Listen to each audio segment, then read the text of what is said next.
ഒരു ഫ്രഞ്ച് പെൺകുട്ടി 24 വയസ്സ് വരെ ജീവിച്ചിട്ടുള്ളൂ, മഠത്തിൻ്റെ പുറത്തോട്ട് ഇറങ്ങിയിട്ടില്ല. പക്ഷേ മിഷണറിമാരുടെ മധ്യസ്ഥയാണ്. കടുകെട്ടി പുസ്തകങ്ങളൊന്നും എഴുതിയിട്ടില്ല. ഡോക്ടർ ഓഫ് ദ ചർച്ചാണ്. പറഞ്ഞു വരണത് നമ്മുടെ സ്വന്തം കൊച്ചുറേസ്യ പുണ്യവതിനെ പറ്റിയാണ്. പേര് പോലെ തന്നെയാണ്. വലിയ കാര്യങ്ങളൊന്നും കൊച്ചുറേസ്യ ചെയ്തിട്ടില്ല, ചെറിയ ചെറിയ കാര്യങ്ങൾ ചെയ്തിട്ടുള്ളൂ. കൊച്ചുറേസ്യ ചെറുപ്പത്തിൽ ഒരു കുറ്റവാളിക്ക് വേണ്ടി പ്രാർത്ഥിക്കുന്നുണ്ട്. ഫ്രാൻസിനി എന്നാണ് അയാളുടെ പേര്. ഒരു മോഷണത്തിനിടയിൽ 2 സ്ത്രീകളെയും ഒരു കുഞ്ഞിനെയും അദ്ദേഹം കൊന്നു. അപ്പോൾ കൊച്ചുറേസ്യ അയാളുടെ മാനസാന്തരത്തിന് വേണ്ടിയിട്ട് പ്രാർത്ഥിച്ചുകൊണ്ടിരിക്കുകയാണ്. നിശ്ചയിച്ച ദിവസം അയാളുടെ വധശിക്ഷ നടപ്പിലാക്കി. പിറ്റേ ദിവസം വന്ന പേപ്പറിൽ വന്നിരിക്കുന്ന വാർത്ത ഇതാണ്: ശിക്ഷ നടപ്പാക്കുന്നതിന് മുമ്പായിട്ട് അവിടെ ഉണ്ടായിരുന്ന വൈദികൻ്റെ കയ്യിൽ ക്രൂശിത രൂപം അയാൾ ചുംബിച്ചത്രേ. ഇയാളുടെ മാനസാന്തരം എല്ലാം എന്നെ അത്ഭുതപ്പെടുത്തിയത്.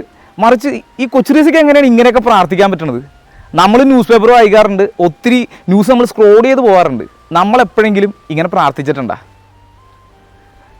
കൊച്ചുറേസ്യ കണ്ടുപിടിച്ച ഷോർട്ട് കട്ട് വളരെ കറക്റ്റാണ്. ഈശോയുടെ മുമ്പിൽ ശിശുവായിട്ടിരിക്കുക. അതുകൊണ്ടാണ് കൊച്ചുറേസ്യ പറഞ്ഞത്, ഞാൻ ഈശോയുടെ കയ്യിലെ പന്താണ്. അവനെ എറിഞ്ഞോട്ടെ, വലിച്ചെറിഞ്ഞോട്ടെ, ദൂരത്തോട്ട് അടിച്ചു കളഞ്ഞോട്ടെ, ഒരു വിഷയമില്ല. ആരുടെ കയ്യിലാണ്? ഞാൻ ഈശോയുടെ കയ്യിലാണ്.